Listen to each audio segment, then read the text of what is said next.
स्वागत है आपका मेरे यूट्यूब चैनल पे जिसका नाम है आर्ट वाली कन्या और मेरा नाम है श्रद्धा गीता देशपांडे फ्रॉम पुणे महाराष्ट्र।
कोई जाए मतलब एक्सपायर हो जाए तो उनका अस्थि विसर्जन भी इसी नदी में किया जाता है।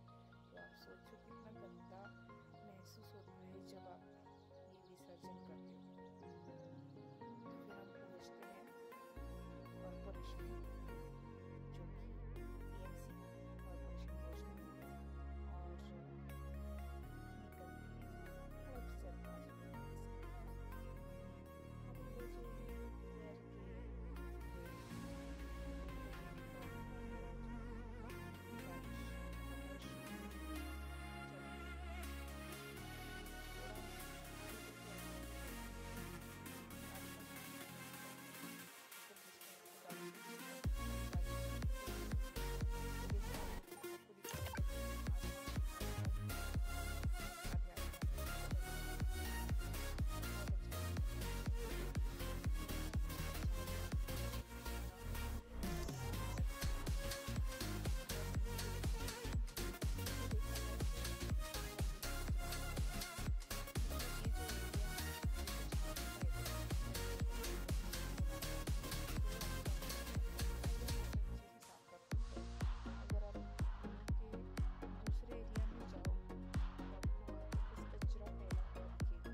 मिनट की बाद उनके अपॉइंटमेंट थे, तो लोग आ रहे थे, लाइन लगा रहे थे, अंदर जा रहे थे।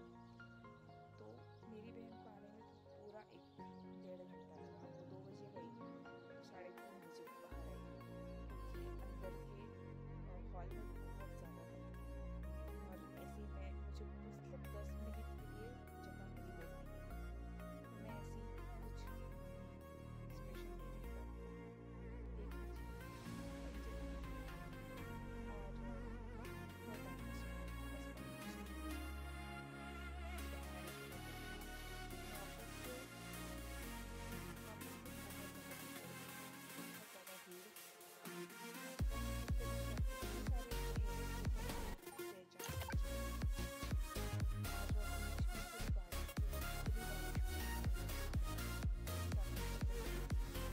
इसकी वजह से मैं खड़ी रह पाई, पर बहुत ज़्यादा फिसलन भरी जगह थी। तो मैं इधर से उधर बस चक्कर लगा रही थी, कब तक वो आएगी और कब तक नहीं। तब तक वो आ भी गई, 3:30 बज गए। और उसके बाद फिर उसने बोला थोड़ा सा फ़ोटोज़ वगैरह निकालो पासपोर्ट ऑफिस के, थोड़ा सा ऐसे ही। फिर हमने रिक्शा ले ली, सामने रिक्शा खड़ी थी, रिक्शा ले ली और चल पड़े घर के लिए। तो ये नज़ारे आपको दिख रहे होंगे। बहुत मतलब जाते वक्त भी बहुत बारिश लगी। जब आते वक्त इतनी थी नहीं, पर जाते वक्त बहुत ज़्यादा लगी। और देखो आपको दिख रहा होगा कि कितने काले बादल लगे थे। और मौसम तो बहुत ही अच्छा था, बहुत ही ज़्यादा अच्छा था। ठंड भी बहुत थी। और हम 12 बजे से लेके शाम के 5 बजे तक बाहर ही थे। तो आप सोच लो, घर जाके मैंने खाना बनाया। हम जब सुबह उठे थे तो नाश्ता किया था। नाश्ते में हमने वड़ा पाव खाया था, बस एक ही वड़ा पाव खा के हम निकल गए थे। तो उसके बाद कुछ खाया ही नहीं। वो जैसे अंदर चली गई, 12 से 2 बजे तक हमको वहाँ पहुँचने में लगे, क्योंकि बोलते तो है कि 38 मिनट्स लगते हैं, पर ट्रैफिक की वजह से हमें 1.5 घंटा कैसे भी लगा। 1-1.5 घंटा हमको लगा ही लगा पहुँचने तक। और आप देख सकते हो कितनी ट्रैफिक है। मतलब हम 5 बजे जा रहे थे तब भी ट्रैफिक, 1-2 बजे जा रहे तब भी ट्रैफिक। और आपको दिख रहा होगा ये भी कि मेरा एक भी वीडियो एकदम स्टेबलाइज नहीं है। क्यों? क्योंकि पुणे में जितने भी रास्ते हैं उसमें इतने सारे गड्ढे थे। हम उछल के बेजार, मतलब आप सोच नहीं सकते इतने गड्ढे। और ये जो एरिया है ना, आप जो देख रहे हो वो पूरा गांव की साइड का एरिया है। तो वहाँ के तो रास्ते बनाए हुए नहीं है। मतलब हर जगह आप किसी भी स्टेट में जाओ, हर स्टेट के गांव में आपको ये नज़ारा देखने को ही मिलेगा कि गांव के रास्ते सबसे खतरनाक। इतने गड्ढा है या रास्ता है वो समझ में नहीं आता। हम बीच वाले रास्ते से जा रहे थे, क्योंकि जाने के लिए जो रास्ता है वो आसान पड़े और जल्दी हम पहुंच सके घर पे। और इतनी भीड़ थी, मतलब इतनी गाड़ियाँ, इतने आवाज़, क्या ही बोले। पूरा मतलब मेरा जाने का ये था ज़रिया कि दीदी का ऑफिस चल रहा है, तो मैं दीदी का लैपटॉप खोलकर ऑनलाइन रहूँ। पर वहाँ पे चांस ही नहीं मिला कि मैं ऑनलाइन रह सकूँ, क्योंकि बारिश हो रही थी और बैठने के लिए जगह नहीं थी। और मुझे उन्होंने अंदर जाने को अलाउड भी नहीं किया, तो मैं अंदर नहीं जा सकी। तो मुझे वैसे ही खड़ा रहना पड़ा। और मैं पूरा 1.5 घंटा बाहर खड़ी थी, तब जाके हम निकले। और फिर आपको तो दिख ही रहा होगा कि कितनी ग्रीनरी हुई है मॉनसून की वजह से। और कुछ आपको बताया जाए तो सिटी के जितने भी हाईवेज है वहाँ पर भी गड्ढे हैं, गांव में भी गड्ढे हैं।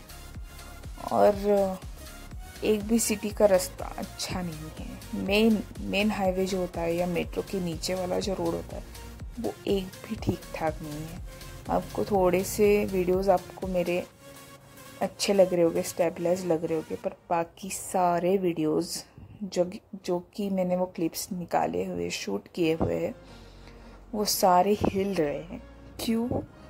क्योंकि इतने सारे गड्ढे पुणे में, और जब हम उछलते हैं ना तो सर में दर्द होने लगता है कि भाई ये क्या है, हम कहाँ के पहुँच गए। उससे अच्छा गाँव के रास्ते। फिर तो मैं तो वही बोलूँगी, सिटी में रह के कोई फ़ायदा नहीं है।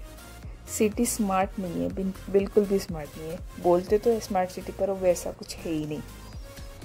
तो हम वैसे करके घर के लिए पहुंच गए। और अगर आपको मेरा ये वीडियो अच्छा लगा तो लाइक शेयर कमेंट करिए। मिलते हैं आपको नए व्लॉग में, तब तक के लिए stay tuned with me. Thank you so much for watching.